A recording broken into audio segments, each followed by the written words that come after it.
Periods டைமில் பெட்டில் படுக்க விட மாட்டாங்க. ஷிவாங்கிக்கு நான் அதை பண்ணலை அப்படின்னு பிரபல பின்னணி பாடகி கிருஷ்ணகுமார் தெரிவிச்சிருக்கிறாங்க. மாதவிடாய் இது ஒவ்வொரு பெண்ணினுடைய வாழ்விலும் ஒரு அங்கமாக இருக்கக்கூடிய இயற்கை நிகழ்வு. ஆனால் இது வெறும் உடல் சார்ந்த மாற்றம் மட்டும் கிடையாது. அதன் பின்னணியில் சமூக பண்பாடு மற்றும் உணர்வுபூர்வமான பல அடுக்குகளும் இருக்குது.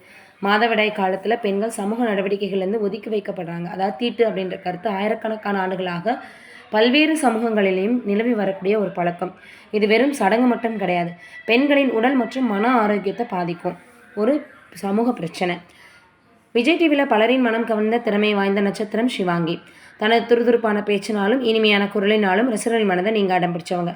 சமீபத்தில் அவங்களுடைய அம்மா பிரபல பின்னணி பாடகி கிருஷ்ணகுமார் அவர்கள் பார்த்தோன்னா ஒரு நேர்காணலில் பேசியிருக்காங்க.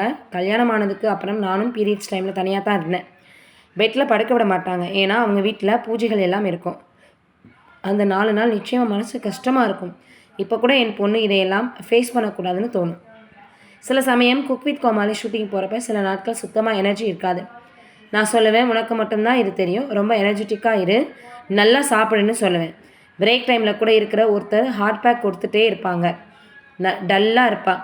அப்புறம் ஷூட்டிங் ஓகேன்னு சொன்னதும் அதே எனர்ஜியோடு பண்ணுவாள். அப்படியெல்லாம் பண்ணியிருக்கா. லேடிஸ்க்கு இருக்கிற ஒரு பெரிய பிரச்சனை இது. எல்லோரும் இந்த விஷயத்தில் லேடிஸை மதிக்கணும். அவங்கள தள்ளி வச்சு தூரமாக இருக்க வைக்கக்கூடாது. அவங்களுக்குள்ள ஒரு விஷயம் நடக்குது, அதனால் அதை புரிஞ்சுக்கிட்டு மதிக்கணும்னு பின்னி கிருஷ்ணகுமார் தன் ஆதங்கத்தை வெளிப்படுத்தியிருக்காங்க. நீங்கள் என்ன நினைக்கிறீங்க இதை பற்றின்றதை மறக்காமல் கமெண்ட்டில் சொல்லுங்கள்.